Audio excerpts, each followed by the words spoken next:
हमारे घर में कोई भी शुभ काम होता है, चाहे तो शादी विवाह हो, चाहे तो बच्चा पैदा हो, जो किन्नर होते हैं वो बधाई देने आते हैं और उसके बदले में वो हमसे गहने, कपड़े, पैसे वगैरह लेते हैं।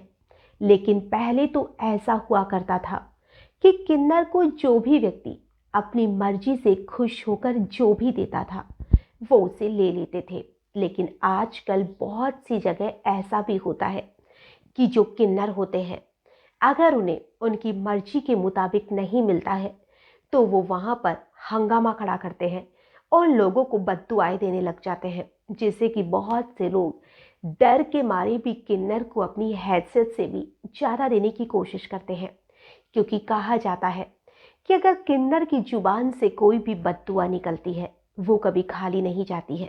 हालांकि इस चीज़ में कितनी सच्चाई है ये तो कोई नहीं जानता है, लेकिन ये चीज़ बहुत ही ज़्यादा फेमस है कि किन्नर ने जो कह दिया सो कह दिया, बस वो तो होना ही है। आज जो मैं आपको कहानी सुनाने वाली हूँ, इस कहानी में भी बिल्कुल ऐसा ही था कि एक जो किन्नर है वो किसी के घर में बधाई लेने जाता है और उस घर की जो परिस्थिति थी या जो स्थिति थी वो ठीक नहीं थी। उन्होंने उसे जितना मांगा उतना दिया नहीं और उन्होंने इसके बदले में उनकी 3 महीने की एक मासूम बच्ची का किडनैप कर लिया और फिर उस बच्ची के साथ 2 लोगों ने मिलकर रेप किया और उसे नाले में फेंक दिया। और उसके बाद में जो हुआ वो बहुत ही ज़्यादा खतरनाक था। नमस्कार, आदाब, सत श्री अकाल। मैं हूं नंदिनी यादव। आज जो मैं आपको कहानी सुनाने वाली हूँ, इस कहानी की शुरुआत होती है मुंबई से, जहाँ पर एक परिवार रहता था। उस परिवार के मुखिया का नाम था सचिन, जिसके घर में एक बेटी पैदा होती है जो अभी मात्र 3 महीने की थी। और उसी बच्ची का एक दिन अचानक से किडनैप हो जाता है। और उस समय जब किडनैप होता है तो वो रात का वक्त था। उसका जो घर था वो खुला बना हुआ था। वो किसी झुग्गी झोपड़ी जैसी जगह पे रहता था, जहाँ पे आसानी से कोई रात को भी अंदर आ सकता था। और उसकी जो 3 महीने की बेटी थी उसका किडनैप हो जाता है। और जब उसकी पत्नी रात को लगभग 3 बजे उठती है तो वो देखती है कि जो उसकी बच्ची है वो अपने बिस्तर पर नहीं है। ये देखकर सचिन की जो पत्नी थी वो बहुत ज़्यादा डर जाती है। वो सचिन को उठाती है, अपने सास ससुर को उठाती है और सभी लोग मिलकर उस मासूम सी बच्ची को ढूंढने लग जाते हैं। हर एक घर का दरवाज़ा खटखटाया जाता है, आसपास में सभी से पूछताछ की जाती है, लेकिन उस मासूम का कहीं पता नहीं चलता है। अब जब सुबह होती है तो सचिन अपनी पत्नी के साथ पुलिस स्टेशन जाता है। वहाँ पर रिपोर्ट लिखाई जाती है कि उनकी जो 3 महीने की बच्ची थी उसका किसी ने किडनैप कर लिया।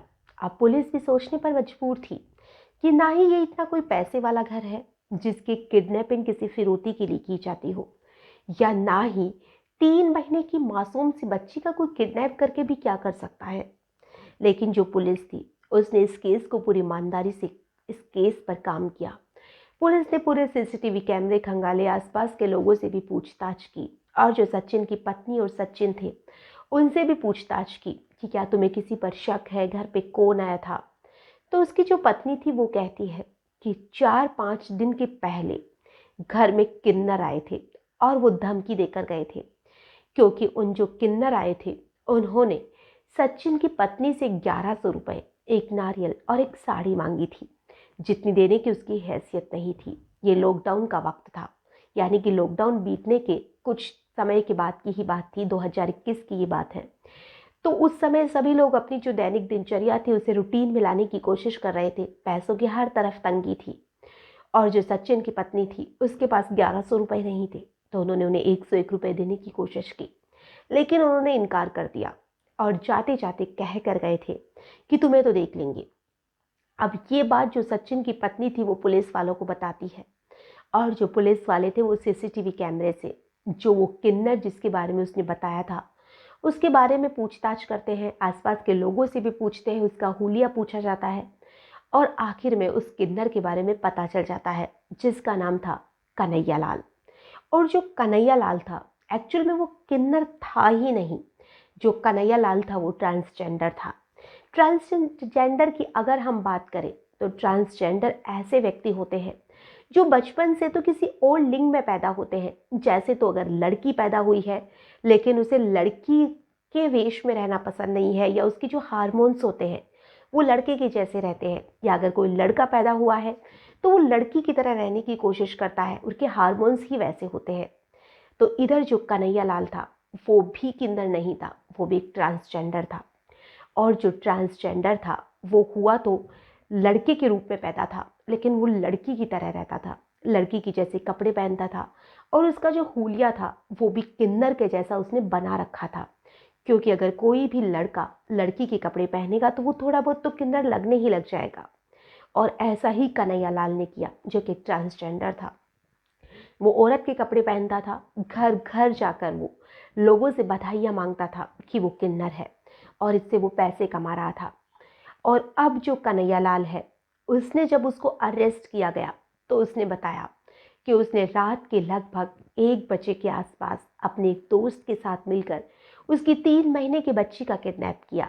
और जब पुलिस ने पूछा कि इसका कारण क्या है किडनैप का, तो कन्हैया लाल ने कहा कि वो दहशत फैलाना चाहता था कि अगर कोई भी उसे बधाई देने से इनकार करता है तो वो क्या कर सकता है।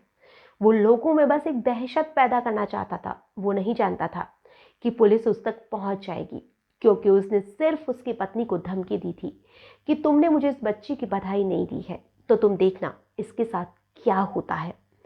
तो अब वो चाहता था कि जब लोग ये समझे कि उसने ये बद्दुआ दी है, और ये बद्दुआ काम कर गई, और 4-5 दिन के बाद ही वो लड़की गायब हो जाती है।